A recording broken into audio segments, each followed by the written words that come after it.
कहानी इन हिंदी। एक गांव में एक किसान रहता था जो अपने खेत में तरह तरह की आधुनिक तरीके से खेती किया करता था। उस किसान के खेती करने के तौर तरीके दूसरे किसानों से काफी अलग प्रकार के थे, जिस कारण उसके खेतों की फसलें अपेक्षाकृत ज्यादा एवं अच्छी किस्म की होती थी। वह किसान हमेशा अपनी मेहनत और कुशलता के दम पर समूचे गांव एवं आस पास के क्षेत्र में सबसे अधिक और अच्छी फसल प्रत्येक साल प्राप्त करता था। उस किसान का नाम दीपांकर चौधरी था।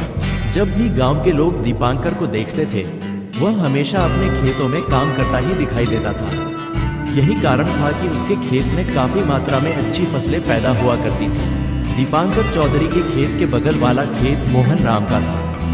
वह हमेशा अपनी खेती करने के तौर तरीकों में हमेशा कुछ न कुछ गलत किया करता था, जिस कारण मोहन राम के खेत की फसल की पैदावार थोड़ी कम होती थी। एक बार की बात है, दोनों ने अपने अपने खेतों में एक ही तरह की फसल लगाया था।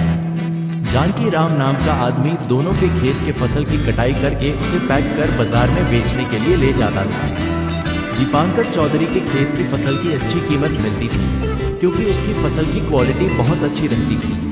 लेकिन मोहन राम की फसल की क्वालिटी ठीक नहीं रहती थी, जिससे उसकी फसल का दाम कम मिलता था और दीपांकर चौधरी को बहुत ज्यादा लाभ मिलता था। ये देखकर मोहन को गुस्सा आने लगता है, क्योंकि दीपांकर चौधरी को उससे ज्यादा मुनाफा मिलता था और मोहन को बहुत कम मुनाफा मिलता था। एक दिन मोहन के दिमाग में एक खुराफाती आइडिया आता है। मोहन सोचा कि क्यों ना हम अपने अनाज की बोरी में कंकड़ पत्थर डाल दे, जिससे अनाज का वजन ज्यादा हो जाएगा और उसे मार्केट में अच्छे दाम मिल जाया करेंगे। अगले दिन मोहन अपनी सभी अनाज की बोरियों में ऐसा ही किया और अपनी फसल में कंकड़ पत्थर मिलाकर ज्यादा वजन कर देता है, और इसी तरह से मोहन को भी अपने फसल से ज्यादा मुनाफा होना शुरू हो गया था। एक दिन जब दीपांकर ने मोहन को अपनी फसल में कंकड़ पत्थर मिलाते हुए देखा, तो वह मोहन को कहता है कि मोहन, तुम ये सब कुछ गलत कर रहे हो, क्योंकि अनाज में पत्थर कंकड़ मिलाना अच्छी बात बिल्कुल नहीं है। ये सुनकर मोहन कहता है कि तुम बस अपना काम करो और मैं अपना काम कर रहा हूँ, मुझे रोक टोक ना करो, तुमको इससे क्या मतलब है। उसका जवाब सुनकर दीपांकर वहां से चला जाता है और अपना काम करने लगता है। एक दिन की बात है, वहां का शासक अपनी जनता का हाल चाल जानने के लिए अपना भेष बदलकर उस गांव में घूमने फिरने के लिए आता है। दीपांकर और मोहन दोनों का फसल भी वह खरीदता है। फिर वह अपने महल में जाकर दोनों फसलों के बोरे को खोलता है। अब मोहन की चोरी पकड़ ली जाती है और शासन के द्वारा मोहन को अपने महल में बुलाया जाता है। राजा शासन कहता है कि मोहन, तुमने तो बहुत गलत काम किया है। अपनी फसल में कंकड़ पत्थर को मिलाकर तुमने चोरी करने का काम किया है। राजा ने उस मोहन को उसके गलत कार्य के लिए कड़ी सजा दी और दूसरी ओर दीपांकर चौधरी को इनाम के तौर पर बहुत सारा धन दौलत दिया। This is very short story in Hindi. See, इस कहानी से हमें ये शिक्षा मिलती है कि लालच बहुत बुरी बला है, हमें किसी भी लालच से बचकर रहना चाहिए। ये कहानी एक छोटी कहानी शिक्षा देने वाली है। कहानियाँ। एक गांव में किशन नाम का लड़का रहता था। किशन पढ़ने लिखने में काफी ज्यादा होशियार था और बुद्धि में उसे एकदम महारत हासिल था। पूरे गांव में उसकी समझदारी और होशियारी की चर्चा होती रहती थी। जब भी गांव में किसी को कोई समस्या होता था, तो लोग उसे अपनी जरूरत के हिसाब से उसकी सलाह लेने अवश्य आते थे। धीरे धीरे किशन आसपास के गांव में बहुत ही ज्यादा चर्चित सा हो गया था। उसके बाद जो भी उस गांव में किसी प्रकार की कोई समस्या होती थी, तो सबसे पहले किशन का ही मशवरा लिया जाता था। किशन भी सभी लोगों के दिल से मदद किया करता था और वह एक नेक दिल इंसान भी था। एक दिन की बात है, एक राजकुमारी के गले का सोने का हार कहीं खो गया था, या किसी ने शायद उसे चुरा लिया था।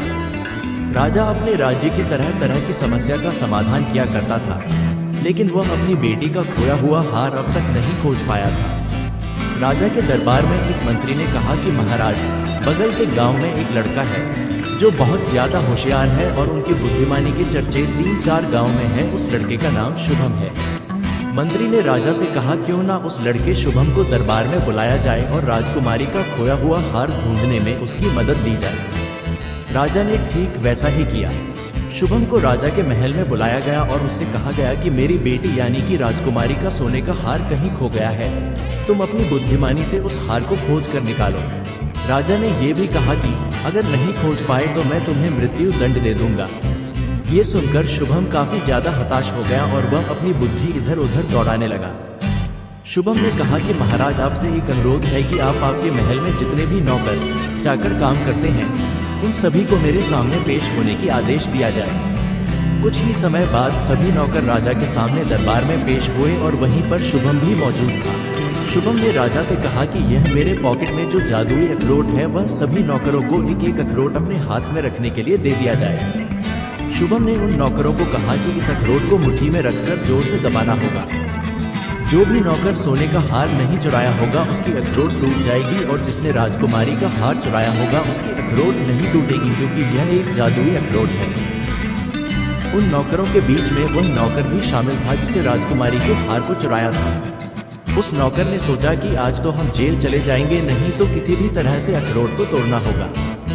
ये सोचकर उस नौकर ने अपने हाथ में रखे हुए अखरोट को पूरे जोर से दबाने लगा ताकि वह किसी प्रकार टूट जाए। कुछ ही देर के बाद शुभम ने देखा कि एक नौकर के हाथ से थोड़ा सा खून बहने लगा है।